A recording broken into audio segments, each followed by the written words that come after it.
Nós queremos encorajar os irmãos a assistir, acessar, curtir. Isso é muito importante, que você, depois de ter assistido, curta, faça comentários e, mais importante ainda, fazer a sua inscrição no canal do YouTube. Não só assista, mas faça a sua inscrição. Nós queremos ter um número, milhares, dezenas de milhares de inscritos. Isso é muito importante. E também hoje isso tem sido um canal muito usado pelo Senhor para a propagação do Evangelho. Amigos, familiares, parentes, você não consegue ir até lá para pregar o Evangelho, falar a palavra, mas você pode mandar um link do canal do YouTube, né? As pessoas podem assistir e ser ganhas pelo Senhor. Então, o apelo é, acesse o canal, assista, prestigie o trabalho dos irmãos, curta e se inscreva no canal. Claro, faça comentários, tá bom? Conto com o apoio de vocês, com a cooperação de vocês. É uma bênção poder suprir a palavra de Deus para todos vocês. Tamo junto nessa, tá bom? Amém. Que tipo de pai nós somos? É esse o modelo?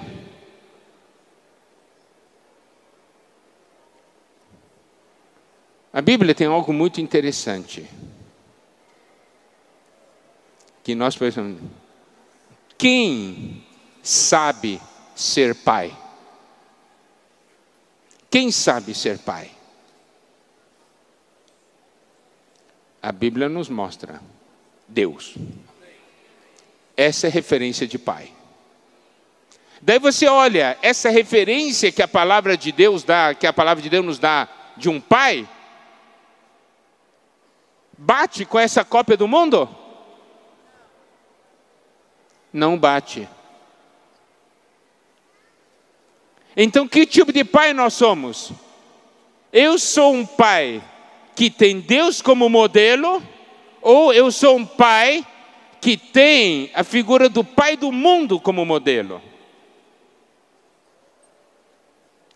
Como eu espero que meus filhos sigam o Senhor se o modelo que eu peguei é do mundo? Ah, mas hoje os psicólogos, educadores dizem isso. Não foram os psicólogos nem educadores que criaram o homem, foi Deus que criou o homem. Eu não estou dizendo que eles não tenham seu valor, mas a nossa referência ainda é a palavra de Deus. Eu estou apresentando isso, amados irmãos, amadas irmãs, amados pais, porque todos nós queremos a salvação dos nossos filhos. Não queremos? Por isso que nós estamos aqui. Nós não queremos perder os nossos filhos. Então, nós precisamos saber hoje as forças que operam no mundo. Isso já falamos várias vezes durante várias conferências, durante várias comunhões de pais. Forças que operam. Mistério da iniquidade. O mistério da iniquidade opera de que maneira? Tirando a referência que a palavra nos dá. Então, o mistério da iniquidade opera tirando referência. Se nós não temos referência dentro de casa, mistério da iniquidade opera em nossa casa. Então, dentro da nossa casa, nós precisamos de uma referência, e a referência da palavra de Deus. O mistério da iniquidade procura tirar isso. Segunda força que opera, o espírito do anticristo. O espírito do anticristo trabalha em quê? Trabalha contra a unção, contra a direção do espírito.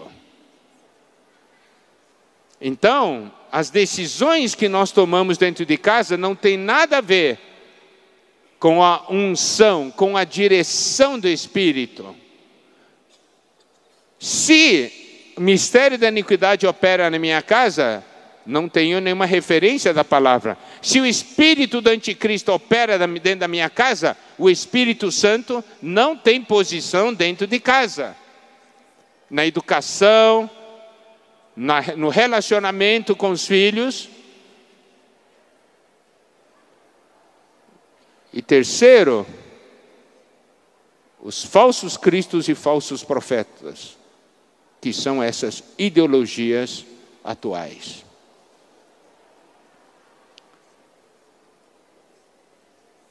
Então, essas forças operam e procuram entrar em nossas casas. Vamos dar uma olhada a algumas porções da Bíblia para nós penetrarmos no sentimento. Vamos ver o registro da Bíblia sobre o primeiro filho que nasceu. Gênesis capítulo 4, versículo 1. Coabitou o homem com Eva, sua mulher. Esta concebeu e deu à luz a Caim. Então disse: adquiri um varão com o auxílio do Senhor. Daí, a primeira percepção que Adão teve, quando o filho nasceu, foi: esse filho eu ganhei com o auxílio do Senhor. Você vê, esse filho não está... Ter o filho não é algo desligado de Deus.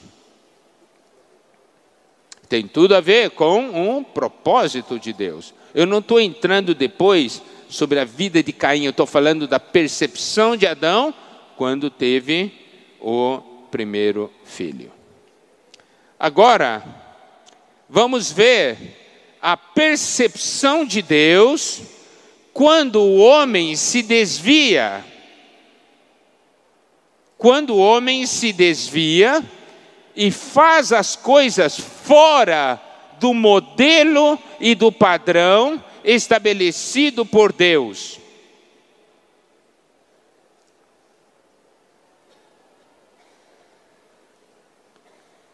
Está em Ezequiel, capítulo 16. A partir do versículo 17. Aqui é uma porção bastante pesada, bastante forte. Por quê? Porque Deus está falando para o seu povo sobre a atitude do seu povo, referente ao fato de ele ser a fonte de tudo. E o povo usar o que Deus lhe deu para outros fins. Ezequiel 16, a partir do versículo 17. Olha só. Tomastes as tuas joias de enfeite, que eu te dei, do meu ouro e da minha prata, fizeste estátuas de homens e te prostituíste com elas. Significa, o que eu te dei, você usou para ir contra mim. 18. Tomaste os teus vestidos bordados e as cobriste. O meu óleo, e cobri aquelas estátuas, né? O meu óleo e o meu perfume puseste diante delas, dessas estátuas. Preste atenção, como o Senhor diz: tomaste o que é meu para fazer isso aí. 19. O meu pão que te dei, a flor da farinha, o óleo e o mel, com que eu te sustentava, também puseste diante delas em aroma suave. Assim se fez, diz o Senhor Deus. Agora preste atenção aos versículos 20 e 21. Demais, tomaste a teus filhos e tuas filhas, que me geraste. Você gerou filho, é para mim. O sacrificaste a elas, as estátuas, para serem consumidos. Acaso é pequena a tua prostituição? Mataste a meus filhos e os entregaste a elas como oferta de fogo. O que é que hoje nós estamos fazendo com os filhos que Deus nos deu? Seguir o modelo do mundo é matá-los.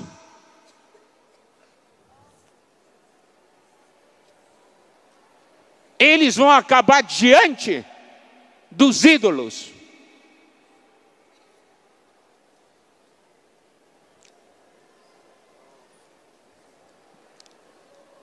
Eu estou falando isso aqui porque nós estamos no final dos tempos. Não devemos brincar com nossos filhos. Não, eu estou criando eles. De que maneira está criando? Você não está criando, está matando. É a percepção de Deus. Não é sua percepção, nem minha percepção. Na percepção de Deus, o que nós estamos fazendo com nossos filhos? Estamos matando ou estamos criando? Irmãos, por que eu falo isso? Porque nós temos orientado, irmãos, nós temos orientado famílias, e pais têm rejeitado a nossa orientação, dizendo, na minha casa não é assim e ninguém entra na minha casa. Eu educo do jeito que eu quero.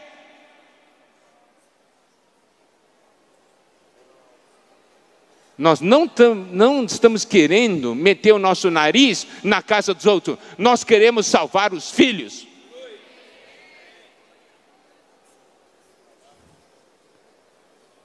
É costume chinês. Chinês também mata. Só a Bíblia não mata.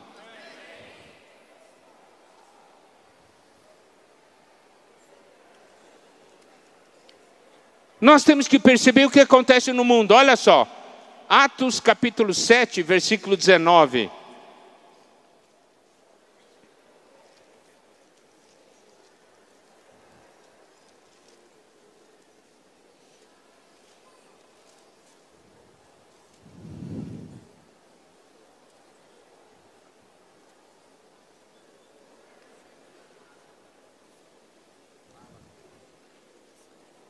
Este outro rei tratou com astúcia a nossa raça, torturou os nossos pais a ponto de forçá-los a enjeitar, a abandonar, a lançar fora seus filhos para que não sobrevivessem. Esta é a ação de Satanás, esta é a ação de Faraó. Forçá-los. A pressão da sociedade, a pressão do modelo da sociedade, força pais a abandonar os filhos, lançar fora os filhos, para que não sobrevivam. Satanás não mudou até hoje. Está fazendo hoje isso, e muito. O que eu sinto também é que está fazendo no nosso meio. E tem pais entregando, abandonando.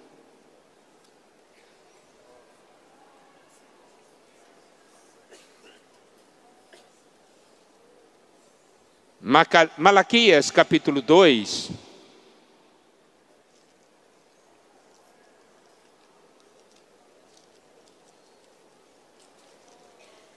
Quando o Senhor fala de um casal, versículo 15, versículo 14 até 16 fala da questão do casamento e fala também do divórcio, mas daí fala de filhos. Não fez o Senhor um, mesmo que havendo nele um pouco de espírito, porque somente um? Ele buscava a descendência que prometera. Outras traduções dizem, buscava a descendência divina. Isso quer dizer o quê? Aos olhos de Deus, os filhos são dele.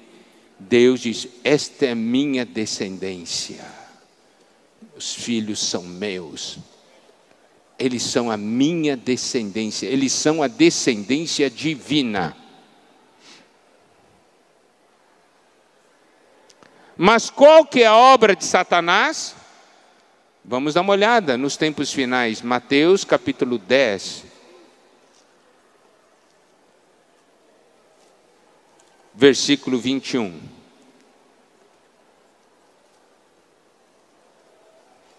Um irmão entregará à morte outro irmão, e o pai ao filho. Filhos haverá que se levantarão contra os progenitores e os matarão. O Senhor fala, isso aqui é um quadro do final dos tempos. Filhos vão matar pais e pais vão matar filhos.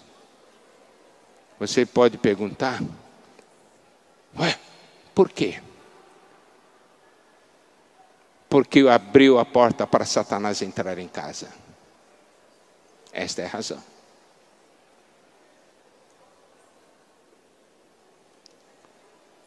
Satanás hoje tem lugar em nossa casa. Lembra aquele versículo de Atos? Faraó agiu com astúcia. Hoje, os pais estão matando os filhos sem perceberem. Mas é o que está acontecendo. Segue um modelo do mundo, aceita um modelo do mundo,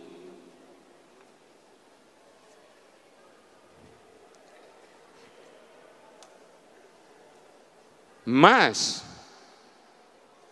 vamos olhar um pouco daí o modelo de Deus.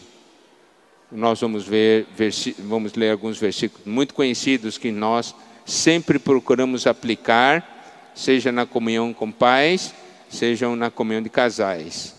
Salmo 78, a partir do versículo 3.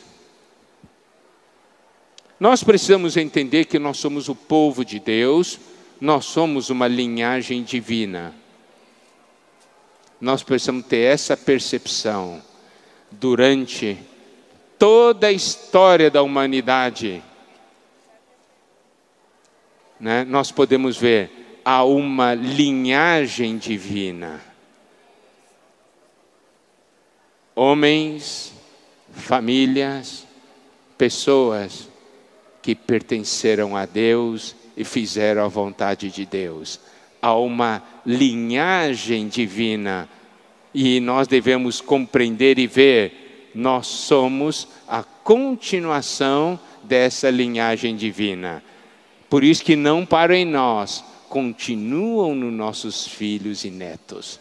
Essa tem que ser a nossa percepção. Nós precisamos ter a percepção que nós fazemos parte de um povo que é povo de Deus. Não somos brasileiros, chineses, americano, africano. Nós somos povo de Deus. Essa é a nossa identidade. E essa identidade tem que ser transmitida aos nossos filhos. Nós somos diferentes porque nós somos o povo de Deus. Nós não vamos levar nossos filhos para serem iguais aos outros. Nós vamos levá-los a serem diferentes dos outros. E começa desde pequeno. Não adianta, se desde pequeno você molda a imagem dos outros e depois querer mudar, não consegue mais, já matou. Porque entrou. Salmo 78, a partir do versículo 3. O que ouvimos e aprendemos, o que nos contaram nossos pais, são os que nos precederam nessa linhagem divina, nessa família divina. Não o encobriremos a seus filhos.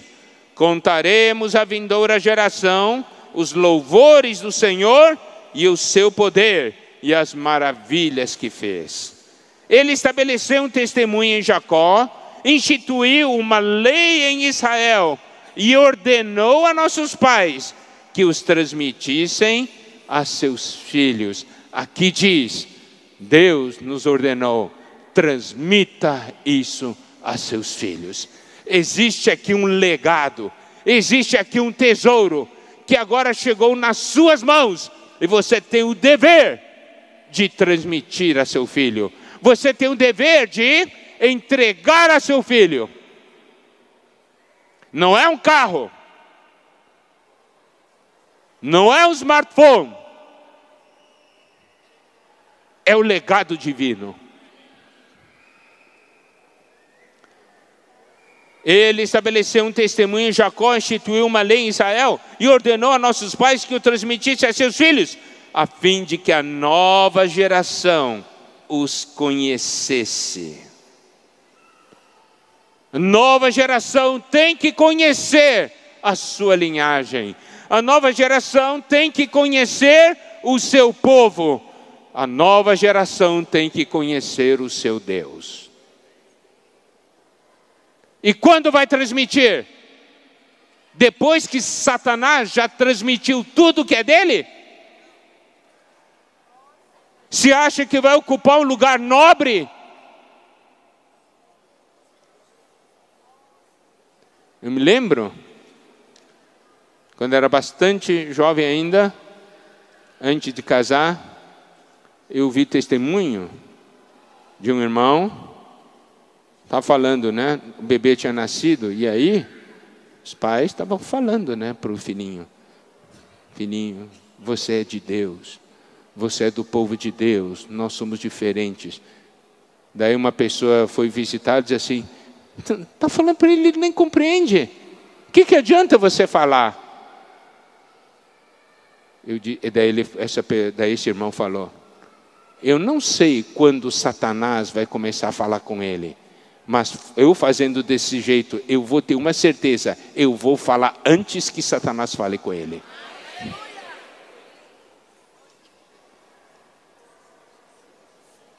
Você tem falado? Quem falou antes, você ou Satanás?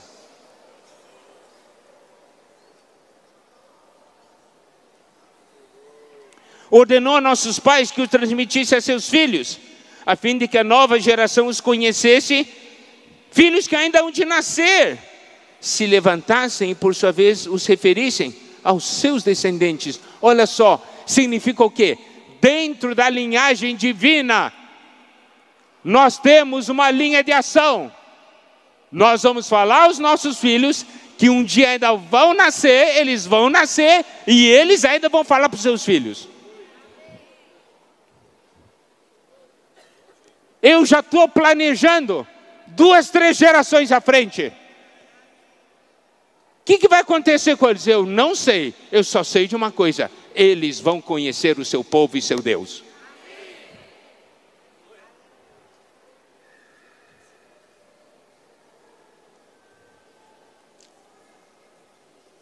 Filhos que ainda hão de nascer, se levantassem e por sua vez os referissem aos seus descendentes, para que pusessem em Deus a sua confiança e não se esquecessem dos feitos de Deus, mas lhe observassem os mandamentos.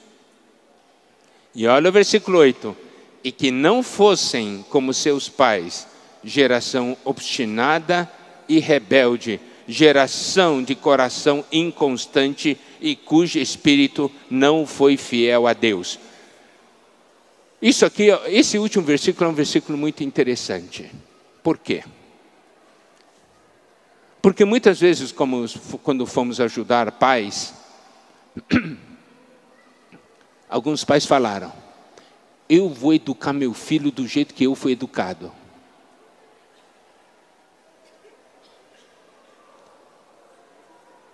Mas de que maneira ele foi educado?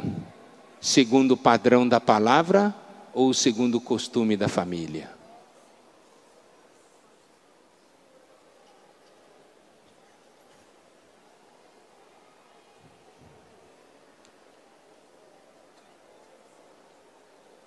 Você sabe essa questão do costume da família, como é que Deus olha? Nós já falamos, eu creio que da outra vez, quando tivemos comunhão com os pais, mas eu quero repetir, porque isso aqui tem que entrar forte e de maneira profunda em nosso ser. Vamos dar uma olhada em 1 Pedro. Capítulo 1, versículo 18.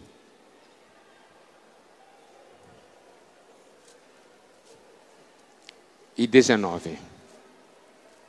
Sabendo que não foi mediante coisas corruptíveis, como prata ou ouro, que fostes resgatados do vosso fútil procedimento que vossos pais vos legaram, mas pelo precioso sangue, como de cordeiro, sem defeito e sem mácula, o sangue de Cristo. Nós sempre falamos, o sangue de Cristo é para nos libertar, nos purificar dos nossos pecados, não é verdade?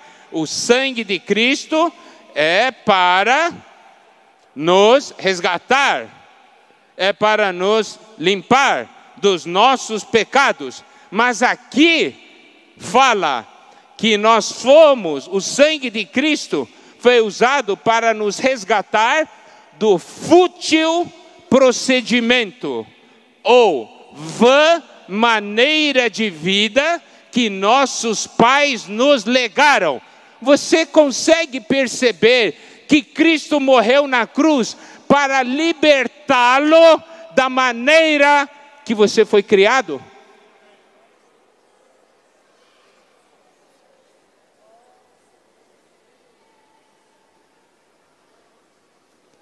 É forte, não é? Esse versículo é forte.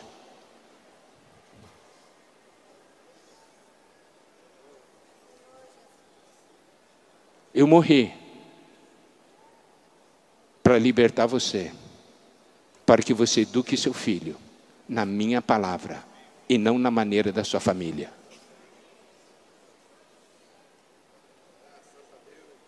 Quantos pais percebem isso? Diz assim, irmãos, nós aqui, eu não sabia que era assim. Então nós começamos a saber agora, e isso tem que permear a igreja. Se cada família tocar isso aí, vai surgir uma geração criado segundo a palavra de Deus, o modelo de Deus. Daí já não vai ter mais o quê? Pai, por que nós não fazemos isso e a família daqueles irmãos fazem? Por que nós não pulamos carnaval, mas a família daqueles irmãos pulam? Por que eu não posso ir participar desse evento, dessa festa na escola, se os filhos daquele irmão vão?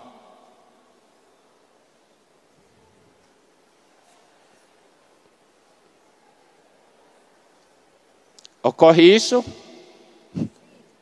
Deus quer mudar. Mas se você não mudar, um dia uma criança vai falar assim a respeito da sua família.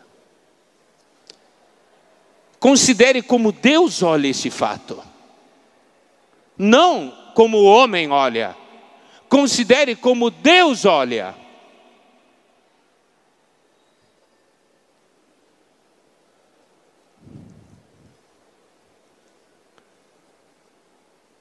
Primeiro Samuel, capítulo 1.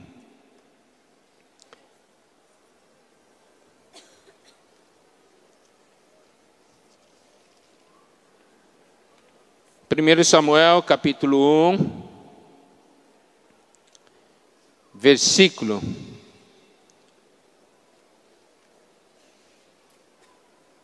20. Ela concebeu e, passado o devido tempo, teve um filho, a que chamou Samuel, pois dizia, do Senhor o pedi. Ana tinha uma clareza. Esse filho foi Deus que me deu. Nós temos essa clareza.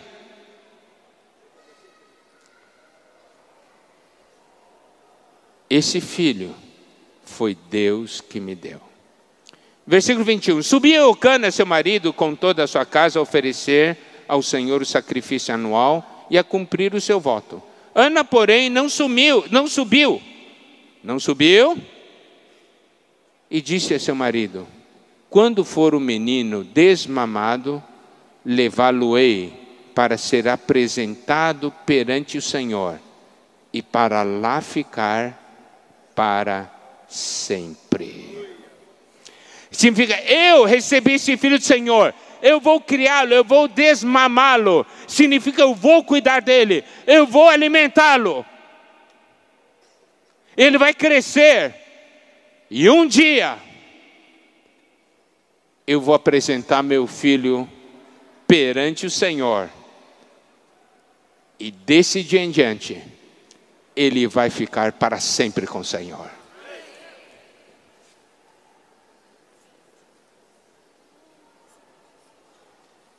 Os irmãos compreenderam? Versículo 27 e 28.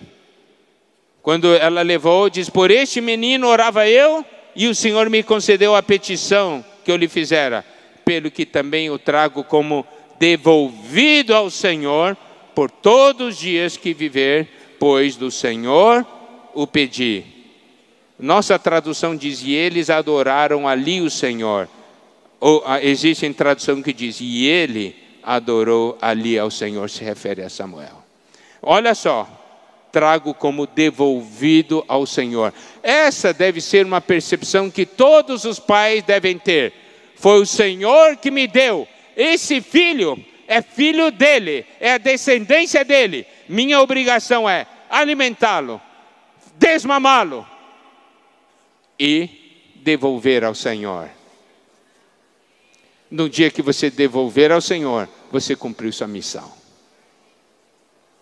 Porque o filho não é nosso, é dele. Vocês viram aquela porção de Ezequiel, né? Vocês pegaram meus filhos, filhos que geraste para mim, vocês mataram. Vocês não me devolveram, vocês mataram.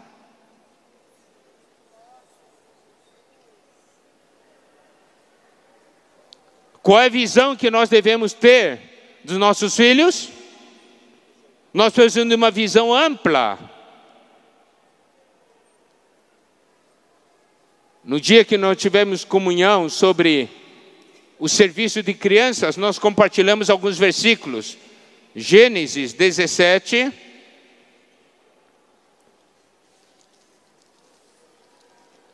Porque os nossos filhos são filhos da promessa.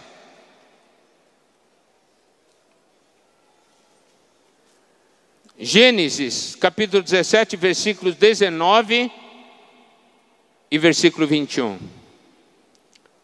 Deus lhe respondeu: de fato, Sara, tua mulher, te dará um filho, e lhe chamarás Isaque.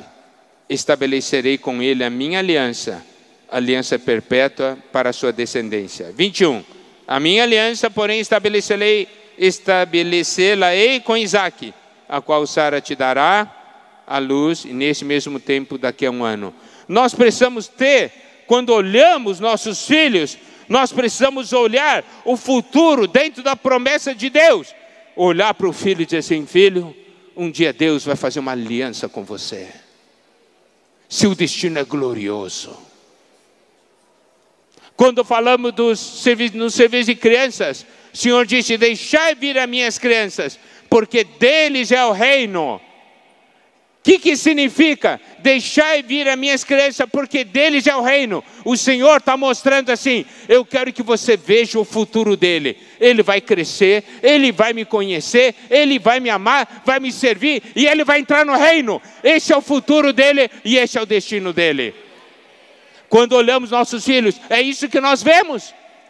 Ou nós entregamos para o mundo, para os ídolos já? Tem que olhar para o filho e dizer assim: Deus vai fazer aliança com você.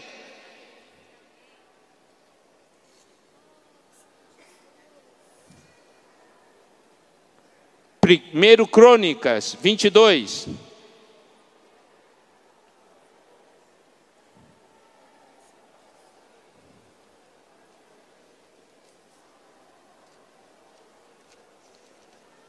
Primeiro Crônicas 22, versículos 9 e 10. Deus diz para Davi: eis que te nascerá um filho, que será homem sereno, porque lhe darei descanso de todos os seus inimigos em redor. Portanto, Salomão será o seu nome. Paz e tranquilidade darei a Israel nos seus dias. Este edificará casa ao meu nome. Ele me será por filho, e eu lhe serei por pai. Estabelecerei para sempre o trono do seu reino sobre Israel. Amados irmãos, na nossa comunhão com Deus, nós precisamos aprender a tocar esse tipo de realidade. Assim, Deus falou para mim que meu filho iria edificar casa para o Senhor. Meu filho vai edificar casa para o Senhor. Eu tenho que cuidar dele. Eu não posso deixar o mundo contaminá-lo. Eu não posso permitir que o mundo entre e o desvie. Destino dele é ter aliança com Deus. Destino dele é edificar a casa de Deus.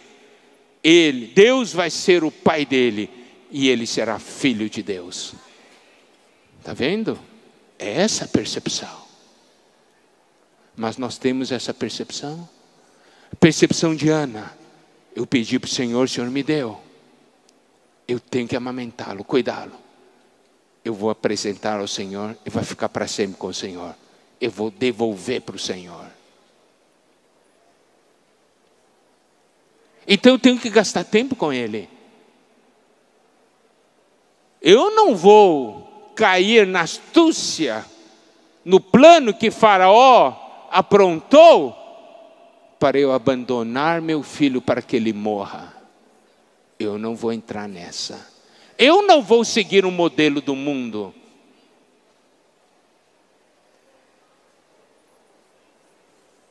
Meus filhos são de Deus.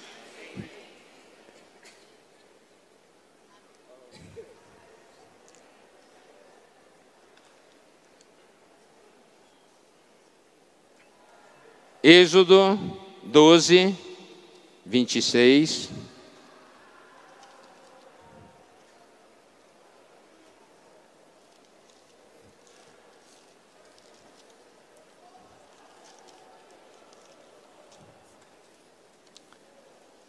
Quando foi instituída a Páscoa, daí o Senhor diz assim: quando vossos filhos vos perguntarem, que rito é este?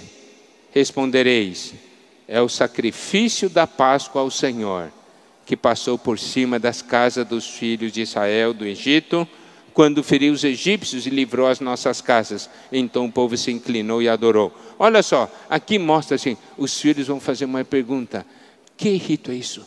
Que é isso, papai, que você está fazendo? Ele consegue ver os pais fazendo algo, e o pai vai falar: isso aqui é a história do nosso povo. Essa aqui é a nossa história. Deus fez isso para nós. Os filhos têm que ver. Todo dia eu acordo cedo, faço o chimarrão e sento para ler a Bíblia e orar. Meu netinho vê isso sempre. Se perguntar para ele, o que vovô faz de manhã cedo? Ele vai dizer, lê Bíblia, ora e toma chimarrão. Ele viu. Porque ele pergunta, vovô, o que está fazendo? Estou lendo a Bíblia.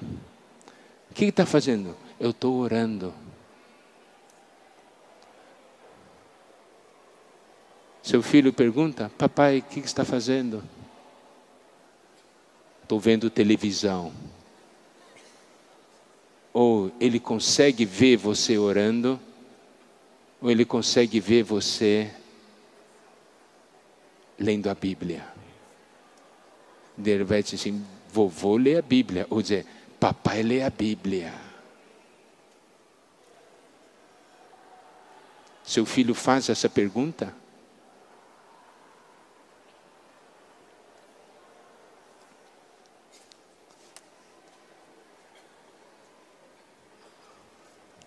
Josué 4. O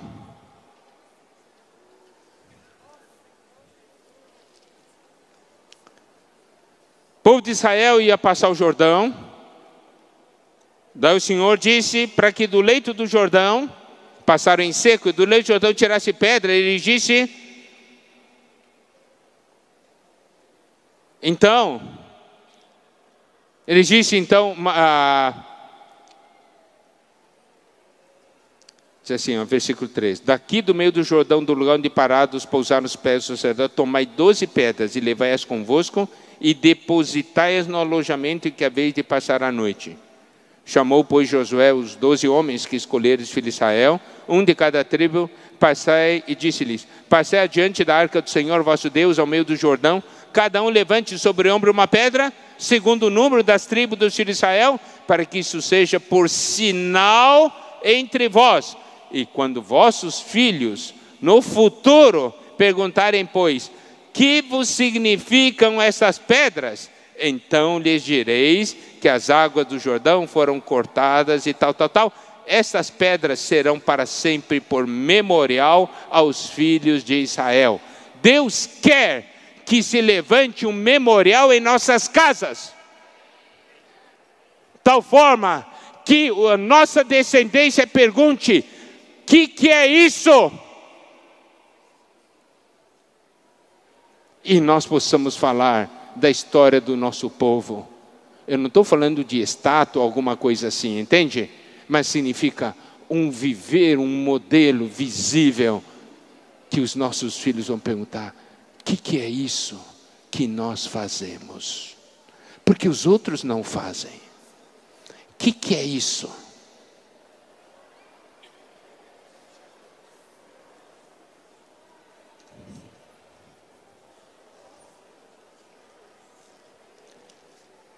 Nós podemos então perguntar o seguinte: irmão Miguel, nós estamos no final dos tempos, a coisa está difícil. O que nós vamos fazer?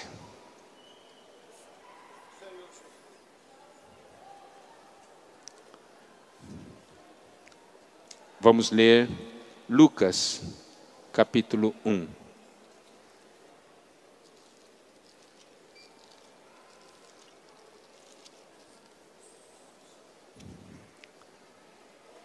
O Senhor Jesus veio à Terra, são 2000 anos atrás, e antes da vinda dele, Deus enviou alguém para preparar o caminho do Senhor. O nome dele era João Batista. Vamos ver o que a Bíblia fala dele. Capítulo 1, versículo 15. Pois ele será grande diante do Senhor, não beberá vinho nem bebida forte, será cheio do Espírito Santo já do ventre materno. E converterá muito dos filhos de Israel ao Senhor seu Deus. Versículo 17: irá diante do Senhor no espírito e poder de Elias, para converter os corações dos pais aos filhos, converter os desobedientes à prudência dos justos e habilitar para o Senhor um povo preparado. João Batista foi aquele que preparou o caminho do Senhor. Agora, o Senhor está voltando. Estamos falando agora da sua segunda vinda. E Deus precisa de João Batistas de hoje. São aqueles que vão preparar o caminho do Senhor. E qual é a característica? Qual vai ser o resultado da ação deles?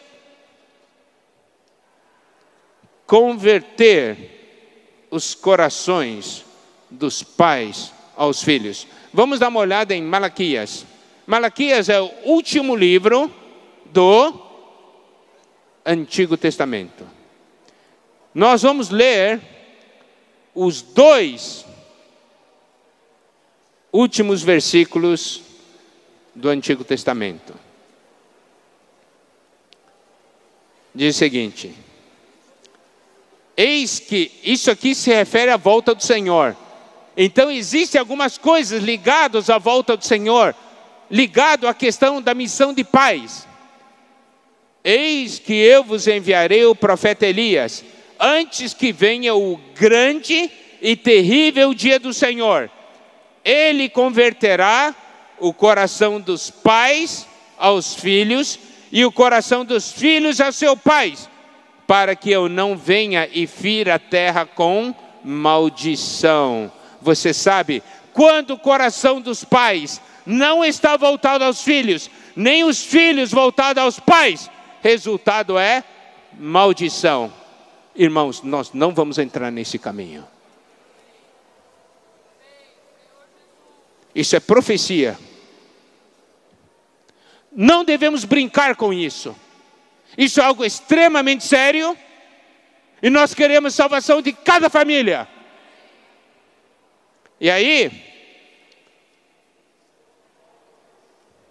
voltando para Lucas 1.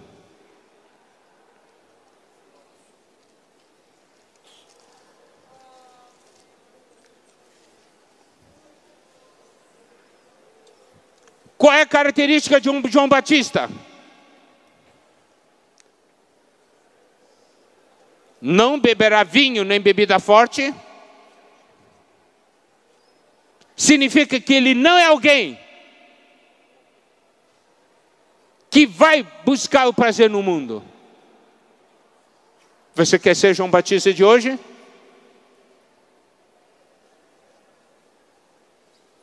Será cheio do Espírito Santo. Ser cheio do Espírito Santo. Qual é a salvação para minha família? Eu ser cheio do Espírito Santo e não beber vinho nem bebida forte. Não beber vinho nem bebida forte. Porque isso tira o meu poder. Não, mas é uma coisinha pequena do mundo aqui. Vai tirar seu poder.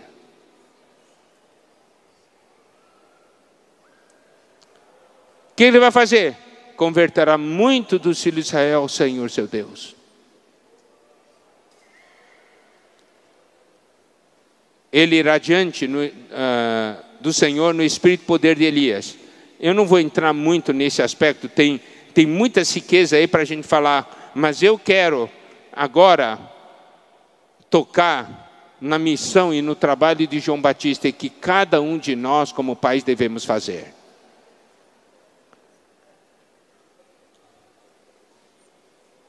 Lucas capítulo 3, versículo 4. Falando de João Batista, né?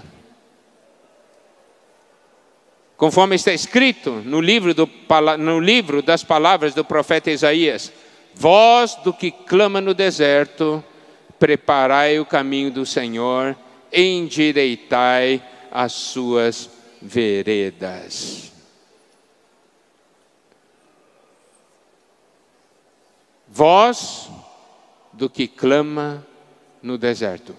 João Batista, ele era a voz daquele que clamava no deserto.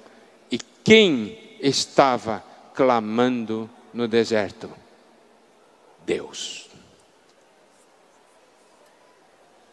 Deus tem um clamor. E João Batista era a voz de Deus. E que essa voz dizia: preparai o caminho do Senhor, endireitai as suas veredas. Hoje, Deus tem ou não tem um caminho para entrar na sua casa? Que tipo de caminho ele tem? É uma picada?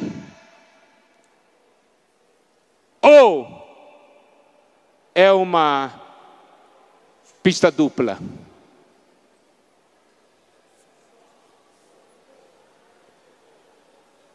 Deus, eu quero fazer a seguinte pergunta: Deus quer ou não quer fazer mudanças em sua casa? Diga para mim sinceramente, quer ou não quer? É muito fácil responder. É claro que quer. Porque sabemos que estamos cheios de falhas. Mas que caminho ele tem para chegar na sua casa? Quanto tempo ele leva para poder chegar na sua casa. Ó, eu estive em Angola esse ano. Foi esse ano ou ano passado? Ano passado, né? Ano passado eu fui para Angola. A última vez que eu tinha estado lá era 2012. Ó, para ir de um lugar da cidade até um bairro, levava 3 a 4 horas. Essa vez, em meia hora a gente já chegava lá. Por quê? Porque aquelas ruas eram esburacadas. E eu vou dizer uma coisa, o carro entrava no buraco e saía. Era desse jeito. Agora, pista dupla. Meia hora já estava lá. Antes levava 3 a 4 horas. Deus quer fazer mudança na sua casa, mas quanto tempo Ele vai levar até chegar na sua casa? Quanto tempo já você está dizendo, Deus tem que chegar na minha casa para fazer as mudanças? Há quanto tempo você fala isso? Eu quero fazer a pergunta, mudou? Chegou? Mudou? Deus não está tendo caminho.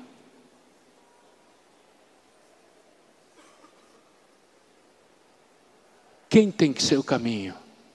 Você. Eu.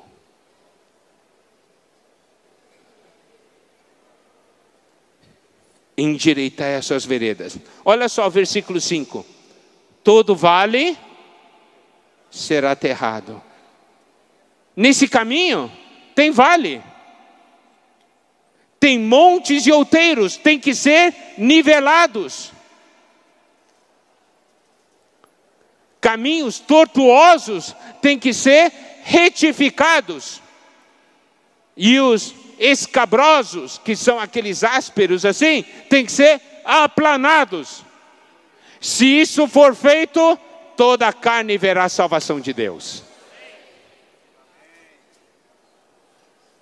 Mas preste atenção, amados irmãos, aqui mostra a maneira de Deus preparar o caminho. Qual que é a nossa maneira? Tem um vale. Assim, vale aqui? Então eu vou dar a volta. Deus não dá a volta. Tem vale? A terra. Tem um monte. Então eu vou dar a volta. Não vai dar a volta não. Vai cortar o monte. Esse vale está dentro de você e dentro de mim. Deus disse, eu não tenho jeito de passar aqui. Ah, Senhor, dá a volta. É por isso que até hoje não chegou. Por isso até hoje a salvação não chegou. Meu caminho não é assim. Você quer que eu chegue? Você tem que deixar eu aterrar o vale que está no seu coração.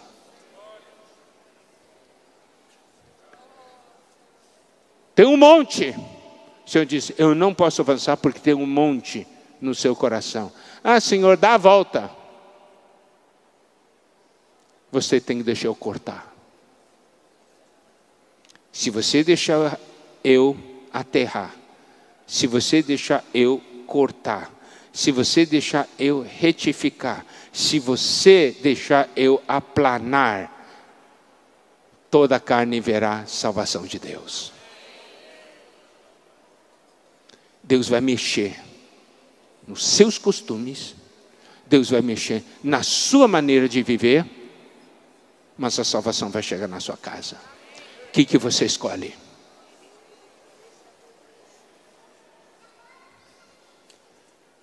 Você aceita ser um João Batista?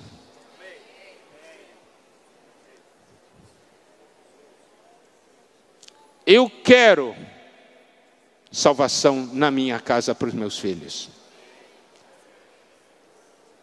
Deus hoje não chegou por causa da condição do caminho que Ele encontra dentro de mim. Ele não encontra caminho no meu interior.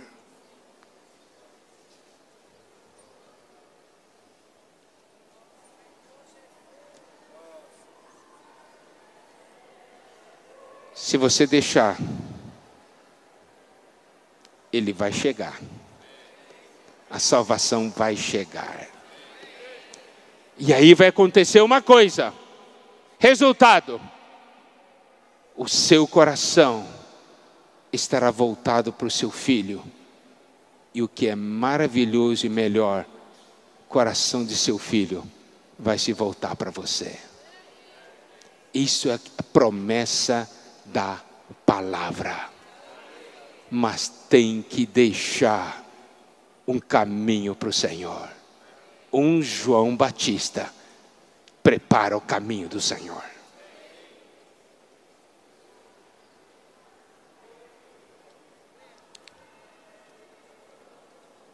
Esse modelo do mundo que nós vimos, Deus não tem caminho. Se você tomar isso aí, Deus diz: eu não consigo chegar lá. Você não me deixa. Agora, se abrir o seu interior, Senhor, pode aterrar, pode cortar, pode retificar, pode aplanar. Pais e filhos se encontrarão. E vai ser bênção e não maldição.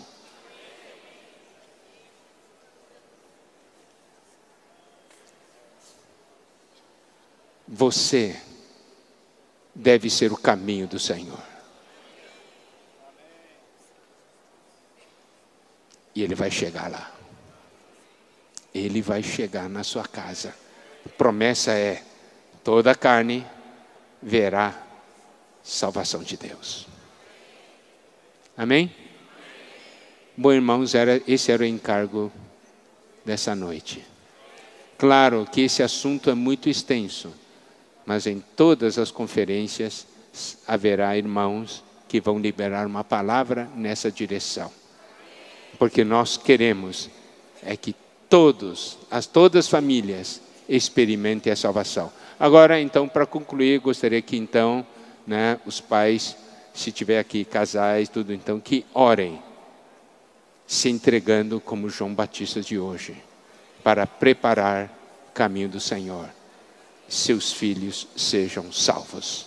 E tomem uma atitude, tá? Eu quero só dizer uma coisa. Quando ele fala do ministério, no espírito e poder de Elias, ele toca no ministério de Elias. E o ministério de Elias tinha uma característica. Lembra lá naquele Monte Carmelo, adoração Baal ou adoração a Deus, né? Diz assim, nós temos que definir, não existe meio termo. Ou Baal é Deus, ou Deus é Deus. Um João Batista define, Deus é Deus. Amém?